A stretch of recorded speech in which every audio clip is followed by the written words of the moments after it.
जिले की हर खबर सबसे पहले आप तक पहुंचाने का वादा, बस यही है एक इरादा।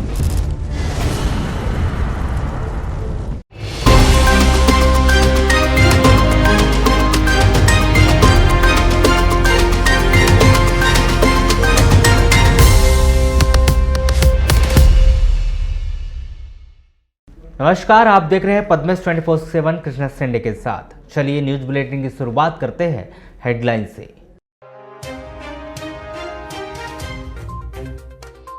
गोंदिया रोड पर बस और कार की जबरदस्त टक्कर, घटना में भरवेली निवासी होटल संचालक की हुई मौत।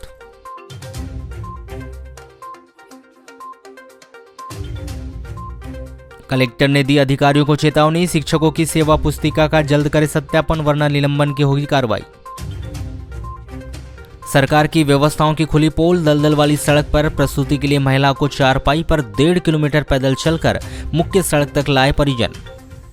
26 जुलाई से खुले हायर सेकेंडरी स्कूल, छात्रों की रही कम उपस्थिति, लालबर्रा में स्कूल खुलने के नहीं आए आदेश, निराश होकर लौटे छात्र। दक्षिण बैयर में मलेरिया का प्रकोप, ग्रामीण सहित पुलिस के जवान इलाज के लिए जिला अस्पताल में भर्ती।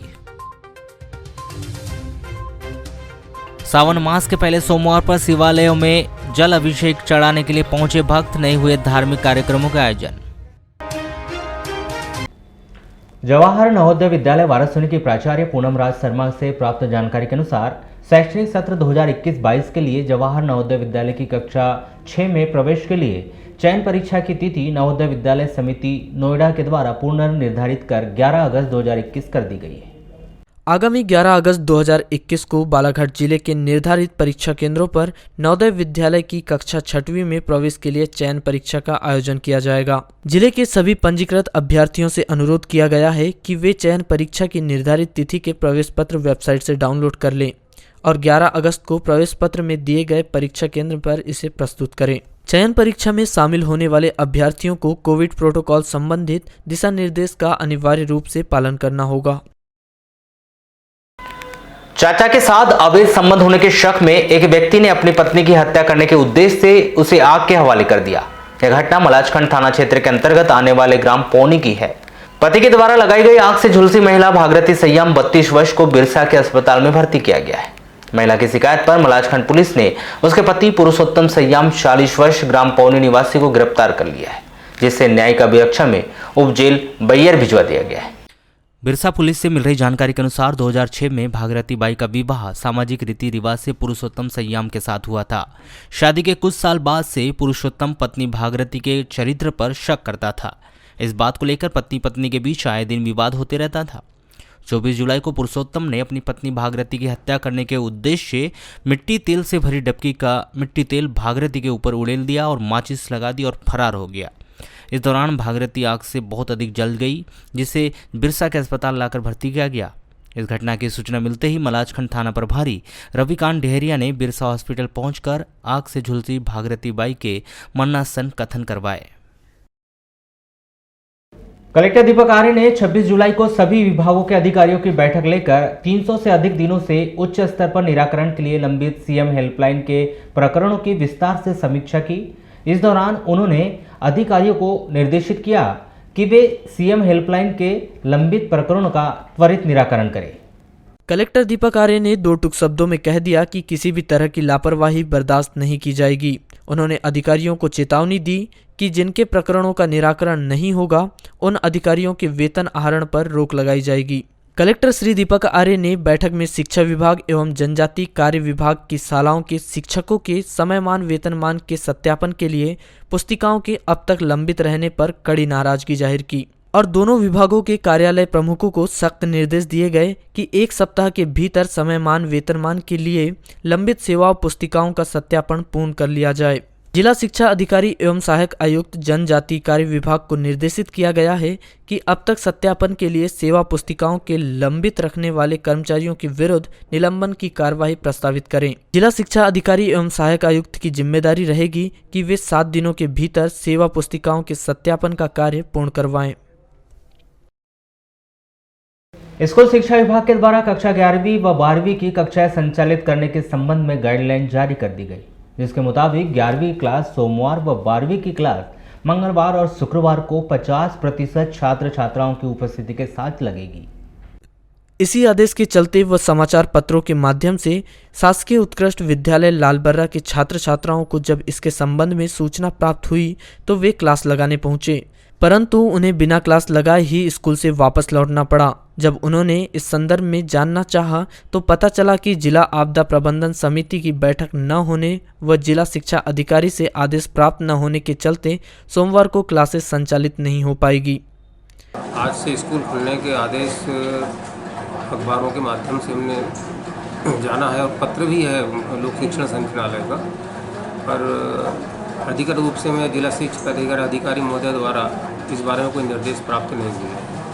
जहाँ तक आज 26 तारीख से विद्यालय शुरू होने का तो हमारी पूरी तैयारी है ना। पूरा विद्यालय परिसर को सैनिटाइज कर दिया गया है, कमरे हमारे व्यवस्थित हो गए हैं, साफ़ सफाई विधिवत है। बस इंतज़ार आदेश का है कि महोदय जी का आदेश प्राप्त हो जिले से, तो हम तदनुसार कार्रवाई कर रहे हैं। तो सर कुछ बच्चे आए थे स्कूल में, जैसे कि आज स्टार्ट होने का था तो कुछ बच्चे उजाला के लगी थी। कुछ बच्चों को जैसे जानकारी समाचार पत्रों के माध्यम से प्राप्त हो गई थी, तो बच्चे तो कुछ आए थे, तो उन बच्चों को कुछ बुक्स वगैरह दे करके जो जिनने बुक्स प्राप्त नहीं किया था उन्हें पुस्तकों का वितरण किया गया और उन्हें बच्चों को बता दिया गया भाई कि जब आपको हम, चूँकि सब बच्चे हमारे जो हैं पूरे 1 से लेकर 12 तक सबका व्हाट्सएप ग्रुप बना हुआ है। हमने कहा यदि ऐसा कुछ हुआ कि स्कूल खुलने का आदेश को जैसे ही प्राप्त होगा हम आपको व्हाट्सएप के माध्यम से सूचित करेंगे, उसके बाद ही आप विद्यालय में आएंगे। तो सर कब तक के स्कूल खुल सकते?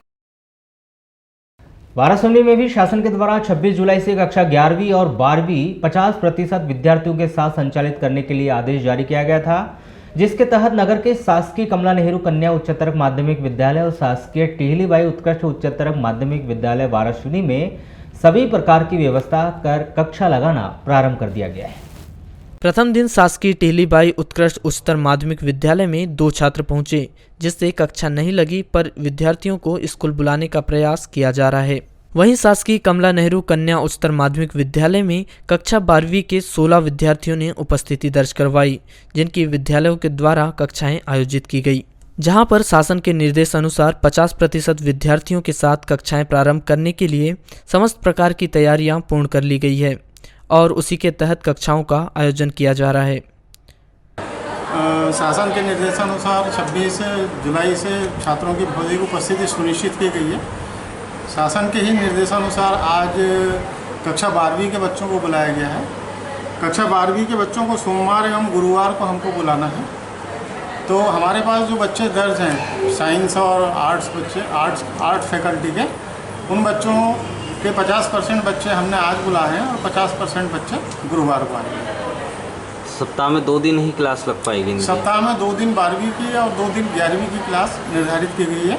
कक्षा 11वीं के बच्चों को हम मंगलवार और शुक्रवार को बुलाएंगे। इसी तरीके से बच्चों को व्हाट्सएप के माध्यम से सूचित किया गया है।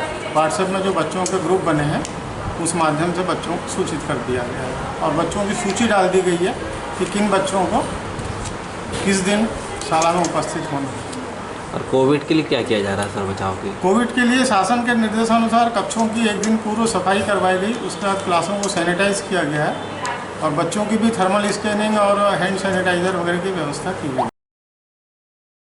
धर्मनगरी लांजी स्थित भगवान श्री कोटेश्वर महादेव सिद्धपीठ एवं 108 उपलिंगों में से एक भगवान श्री कोटेश्वर महादेव की महिमा का संपूर्ण जिले तथा संभाग एवं आसपास के पड़ोसी राज्यों में इनकी महिमा का गुणगान व्याप्त है। कोरोना संक्रमण काल के बाद यह पहला बड़ा मौका है जब दर्शनार्थियों के लिए बाबा कोटेश्वर के द्वार खोले गए हैं, क्योंकि विगत वर्ष कोरोना काल में महाशिवरात्रि एवं श्रावण मास में महादेव के दर्शनों पर प्रतिबंध लगा हुआ था एवं लॉकडाउन के चलते मंदिर के पट बंद थे।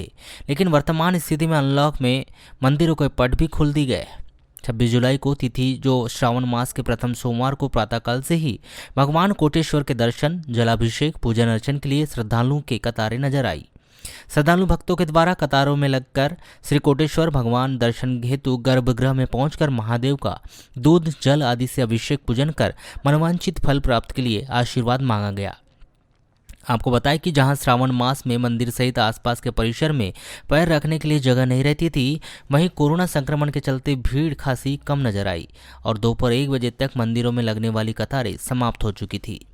बोलबम सेवा समिति के द्वारा श्रावण मास के प्रत्येक सोमवार को चहेली से कोटेश्वर धाम लांजी तक 42 किलोमीटर की कांवड़ यात्रा का आयोजन किया जाता रहा है, लेकिन विगत वर्षों से कोरोना संक्रमण को देखते हुए यह यात्रा स्थगित की गई तथा इस वर्ष भी समिति के द्वारा यह निर्णय लिया गया है कि यात्रा स्थगित कर दी गई है। सोमवार की सुबह करीब 11 बजे गोंदिया रोड पर नेवर गांव के पास बेलगाम यात्री बस ने मारुति ओमनी को अपनी चपेट में ले लिया। यात्री बस की जबरदस्त ठोकर से जहां पर ओमनी कार के परखच्चे उड़ गए तो वहीं चालक की मौके पर ही दर्दनाक मौत हो गई। मृतक रजनीकांत उर्फ राजू कालावाड़िया 47 वर्ष भरवेली स्थित अंबिका होटल के संचालक थे।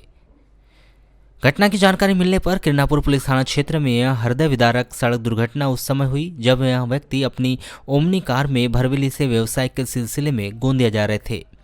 प्राप्त जानकारी के अनुसार रजनीकांत कालवाड़िया की भरवेली में अंबिका होटल के नाम से व्यावसायिक प्रतिष्ठान संचालित है।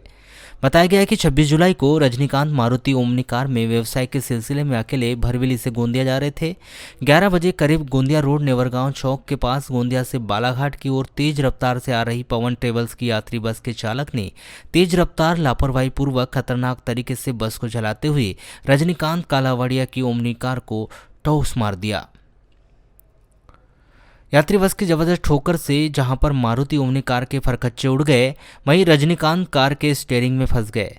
इस घटना को देखकर ग्राम चिकला, साल्टेगा सहित अन्य ग्रामों के लोग और राहगीर मौके पर एकत्रित हो गए और ओमनी कार के स्टीयरिंग में फंसे रजनीकांत को मशक्कत के बाद बाहर निकाला गया, किंतु उनकी मौत हो चुकी थी। पुलिस चौकी रजेगांव के प्रभारी तेजेंद्र सिंह सेंगर ने पद्मेश 24/7 को बताया कि इस मामले में बस को जब्त कर लिया गया है, जिसके चालक के विरुद्ध धारा 304A भारतीय दंड विधान और एक धारा 184 मोटर व्हीकल एक्ट के तहत अपराध दर्ज कर लिया गया है। चूंकि इस दुर्घटना के बाद से बस का चालक फरार हो गया है, इस संबंध में बस के मालिक को नोटिस जारी किया जाएगा। बस चालक को शीघ्र ही गिरफ्तार कर उसके विरुद्ध वैधानिक कार्रवाई की जाएगी। सरकार के द्वारा आदिवासी क्षेत्रों में विकास कार्य कराने की बात तो कही जाती है, लेकिन उसका क्रियान्वयन धरातल पर नजर नहीं आता। देश को आज़ाद हुए 70 वर्ष हो गए, लेकिन आज भी आदिवासी क्षेत्रों में रहने वाले लोग बदहाली का जीवन जी रहे हैं, क्योंकि इन क्षेत्रों में सड़क जैसी मूलभूत सुविधाएं उपलब्ध ही नहीं है, जिसके कारण प्रसूता महिलाओं को चारपाई पर लेटाकर कंधों के सहारे गांव का रास्ता पार करना पड़ता है। ऐसा ही एक मामला बैयर विकास क्षेत्र के अंतर्गत उकुआ के समीप स्थित ग्राम पंचायत दलदला के नक्का टोला में सामने आया है, जिसमें एक गर्भवती महिला को प्रसूति कराने के लिए चारपाई पर लेटाकर कंधे के सहारे गांव के कीचड़नुमा रास्ते को पार करवाया गया। यह जानकारी सोशल मीडिया पर सामने आते ही आदिवासी समाज संगठनों के पदाधिकारियों के द्वारा इसको जिला प्रशासन के संज्ञान में लाने का प्रयास प्रारंभ कर दिया गया है। जिस भी व्यक्ति के द्वारा यह दृश्य देखा जा रहा है, जिला प्रशासन के द्वारा कराए गए विकास कार्यों की आलोचना की जा रही है। आपको बताएं कि यह मामला आदिवासी क्षेत्र के ग्राम का है, जहां अधिकांश बैंगा जनजाति के लोग रहते हैं। यहां अब तक सड़क ही नहीं बनी है, कच्चे रास्ते से लोगों का आना जाना पड़ता है। यहां इतना ज़्यादा कीचड़ है कि जननी एक्सप्रेस वाहन भी नहीं पहुंच पा रही। रास्ता में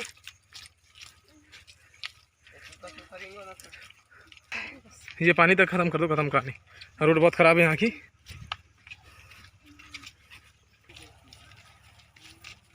के नक्टरोला गांव में ये सब कीचड़ वाला रोड से गर्भवती महिला को ले जाते हुए बोलो बोलो बोलना बोलते जा बोलते बोल बोल बोल बोल कोई बोलो ना बोल काका तू बोल बोल। यहाँ की रास्ता खराब होने के कारण हम लोगों को परेशानी होती है। अभी डिलीवरी के समय में खटिया में लेके जा रहे हैं, ना यहाँ की सरपंच सुन रहे हैं, ना बीडीसी सुन रहा है। हर समय हमारे साथ ऐसी ही परेशानी होती है।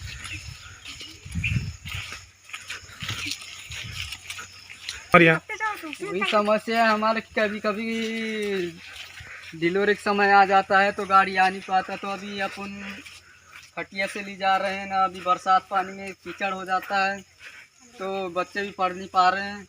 बस यही हमारा परेशानी है। रास्ता हर समय बहुत खराब है। बोल। रास्ता बन जाए हमारा, सरपंच इनको बोलते हैं तो वो भी हमारा कोई सुनाई नहीं देता।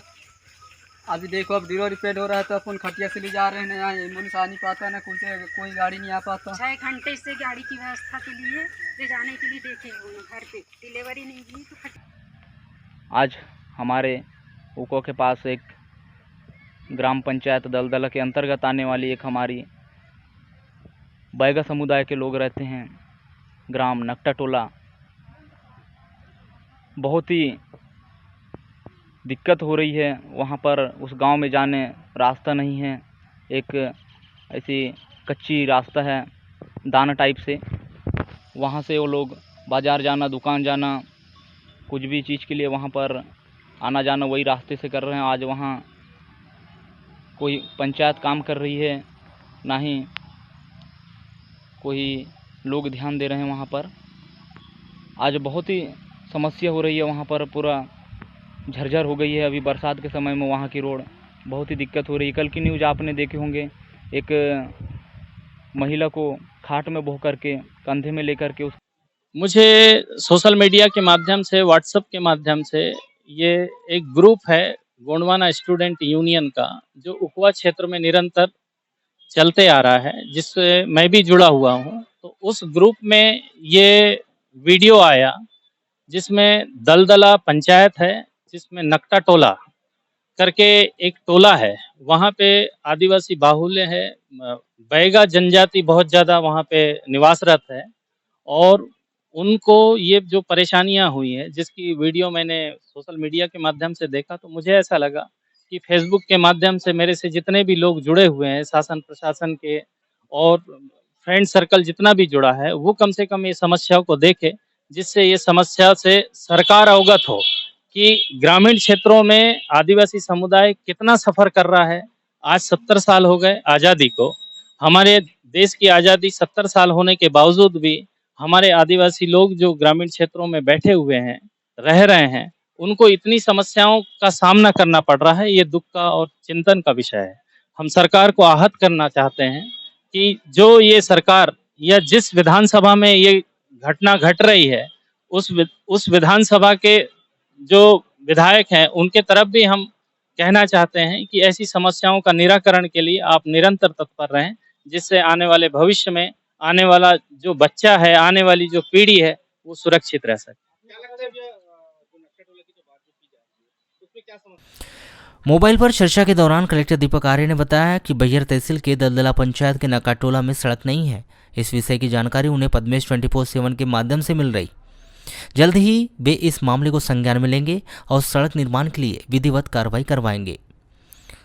मोबाइल पर हुई चर्चा के दौरान बैहर विधानसभा क्षेत्र के विधायक संजय उइके ने मध्य प्रदेश सरकार पर आरोप लगाते हुए बताया कि सरकार पंचायतों के बजट में कटौती कर उज्जैन के कुंभ जैसे कार्यक्रमों में खर्च कर रही है, इसलिए पंचायत भी विकास कार्य करवा नहीं पा रही है। नतीजा आज नक्का टोला में तस्वीर दिखाई दी। इस मामले को उनके द्वारा जल्द ही विधानसभा में उठाया जाएगा। खैलांजी थाना क्षेत्र के अंतर्गत ग्राम कटोरी के खेत में विद्युत करंट से कृषक गंभीर रूप से घायल हो गया, जिसकी खैलांजी के अस्पताल में मौत हो गई। मृतक कृषक तुलसीराम पिता नेतराम सेवेवार 59 वर्ष साइटोला कटोरी निवासी है। 25 जुलाई की शाम 5 बजे यह घटना खेत में लगे विद्युत खंभों के टेंशन तार में विद्युत प्रभाव आने से हुई। मृतक कृषक तुलसीराम की लाश पोस्टमार्टम करवाकर परिजनों को सौंप दी गई है और मर्ग कायम कर जांच की जा रही है। प्राप्त जानकारी के अनुसार 25 जुलाई को ही शाम 5 बजे तुलसीराम अपने खेत में काम कर रहा था। इस दौरान विद्युत खंभे में लगे टेंशन तार के वह संपर्क में आ गया और उसे विद्युत करंट का जबरदस्त झटका लग गया। परिजनों ने तुलसीराम को तुरंत ही खैलांजी अस्पताल लाया गया, जहां उनकी मौत हो गई। जिले के गढ़ी थाना क्षेत्र में एक व्यक्ति ने फांसी लगाकर आत्महत्या कर ली। मृतक तिहारी मरकाम 46 वर्ष ग्राम समरिया निवासी की फांसी पर लटकी हुई लाश उसके घर से बरामद की गई। इस व्यक्ति ने प्रधानमंत्री आवास योजना की किस्त के रूप में मिलने वाली राशि शराब पीने में खर्च कर ली थी। मकान नहीं बनने की स्थिति में उसने फांसी लगा ली। प्राप्त जानकारी के अनुसार इस वर्ष तिहारी मरकाम को प्रधानमंत्री आवास योजना के तहत मकान बनाने की स्वीकृति मिली थी और मकान बनाने के लिए पहली किस्त 25,000 रुपये भी उसने ले लिया था, किंतु तिहारी मरकाम ने इस राशि से मकान का निर्माण न करवाकर उस रुपए की उन्होंने शराब पी ली थी, जिससे वह मानसिक तनाव में चल रहा था। 24 जुलाई की रात्रि में तिहारी मरकाम शराब पिए हुए था, जिसने अपने परिवार के साथ खाना खाया और सो गया था। 25 जुलाई को तिहारी मरकाम की उसके घर के अंदर फांसी पर लटकी हुई लाश देखी गई।